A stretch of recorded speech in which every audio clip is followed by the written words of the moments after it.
আর আমি একবারে সব মাছগুলো ভেজে নিয়েছি, নিয়ে তার তরকারি চাইছি। এই তরকারি করার পর ফের মাছ ভাজলি পুরো মাছ ঘেঁটে চচ্চড়ি হয়ে যায়, তোলা যায় না ভালো করে। তুমি একটু কড়াটা ধুয়ে নিলি ভালো হয়ে যেত, তাহলে মাছগুলো গোটা গোটা পেত। আমি একটু গোটা গোটা ভাজা করে তুলেছি পুরো। আমি এরকম আগের রকম মাঝে মাঝে মাছ ভেজে একটা তরকারি করে নিতুম, আবার ফের ওই তরকারি করার পর কড়া যদি না ধুয়ে ফের যদি তরকারি চাপাই তখন দেখি শালা মাছগুলো জ্বলে যাচ্ছে। যত মাছ থাকে একবারে সব ভেজে নিই বসে বসে, ভেজে ওই ছোটো বড়ো সব ভেজে নিই, নিয়ে লাস্টে তরকারি চাপা।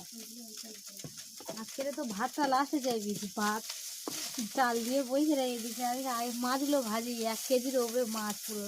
তোমার দেওয়ার নিয়ে এসে সেই মাছ কত, এক বাটি, বড় বাটির 1 বাটি। ফের আবার এই পুকুরির মাছ, ফের মাংস,